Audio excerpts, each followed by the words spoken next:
What's up, world? You're tuned into 423 FM. You already know we've got you covered with your daily dose of celebrity drama. Now let's get into it. Hey, what's up, guys? Welcome back to the 423. Well, it looks like we have officially seen the end of the Joe Budden Podcast as we know it.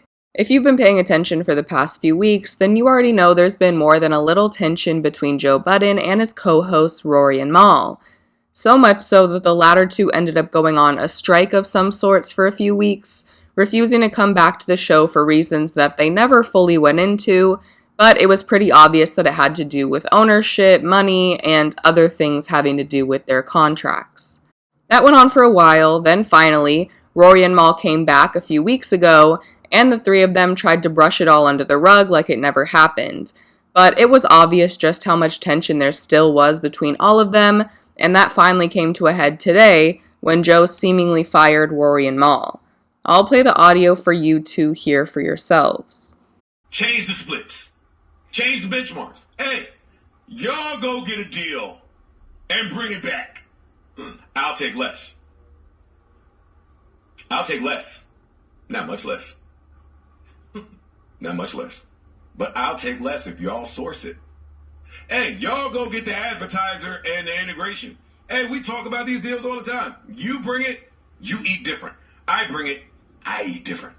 You niggas ain't brought shit and got the nerve to have y'all fucking representation and ain't been around in 6 years hit Ian phone about something. I won't say what I want to say, but y'all will not continue to treat me this way. Y'all not gonna continue to treat these people this way. Y'all take that fucking dark energy, that arrogance, and that entitlement somewhere else. PTSD. I say all of that to say, we gonna do this. Since Rory feels like he has so many options here. Somehow he still feels like he's running the show. He still feels like he has choices and options. He feels like he's entitled to more. Rory, you are in breach of your contract, and from this point forward, you are fired, and you're not welcome back. Does anybody in here have a problem that I'm the person that has to say that? No. Mal, I'm the person that has to say that. The gall of you to think that you are observing the way that I am. So once again, this seems to still be the same lingering issue from before, money. But really, ego. I've been a listener of this podcast for a long time, since it was named I'll Name This Podcast Later, and I think it's been pretty clear from the jump that both Rory and Mal have huge egos. Joe does too, don't get me wrong, but his name is on the podcast, so he's kind of allowed to. Rory and Mal both like to be on the podcast while simultaneously acting like they're way too cool for it, trying to give off the vibe that this is just something they're doing with their free time that they don't actually care about, when it's clearly their bread and butter, which is completely fine, but I just never got the idea that this was something they were exactly passionate about, or at least they didn't want people to know that for whatever reason. But that isn't to say I don't get their frustration. Joe makes all these new deals, seemingly without their input whatsoever, and then goes on all these rants talking about money and ownership and how important it is to pay the creators, only to not take his own friends into these meetings to speak for themselves. That doesn't mean he's effing them over. He could be paying them very well and working out deals in their favor, but like I said, I think it's all ego, so Rory and Mal both want to sit in on these meetings, whether that means getting more money or not. But that's just my opinion.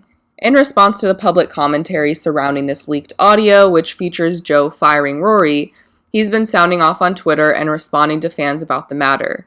He started off by essentially confirming the end of the podcast, at least with Rory and Mal, writing, "Hell of a run, God bless," before he began interacting with fans. Over a slew of tweets, Joe confirmed that his days working with the guys are 10,000% over with, reiterating that he could shut down anything that they tried to start, and agreed that Ice and Ish, who stepped in during Mal and Rory's hiatus, should think twice before going into business with him. He went on to tweet, "Friend or not, I'm never funding someone's sabotage of me. That will never happen. I get far away from the threat. You can think peace until your face turns blue. Obviously, the reactions to this have been mixed. Some people think Joe isn't practicing what he preaches when it comes to paying creators, especially those who are his friends, and others are happy to have this era of the pod end because they weren't fans of Rory or Mal in the first place. Personally, Mal has always annoyed the absolute shit out of me, and I've never particularly liked Rory either, but I don't think the podcast will survive without them. If Joe keeps going by himself or with other co-hosts, sure, they'll have listeners, but their prime is clearly over. And that might not be because Rory and Mal are irreplaceable, but this whole tension has just done too much damage, if you ask me. Anyway, I want to know what you guys think about this. Do you agree with Joe's decision to fire Rory and Mal? Did you see this coming? And will you listen without them on the podcast? Leave your thoughts down below in the comments. Subscribe to the Fortune Thief for more videos. And if you like this one, just give it a quick thumbs up. That is it for today. I will see you guys next time. Bye.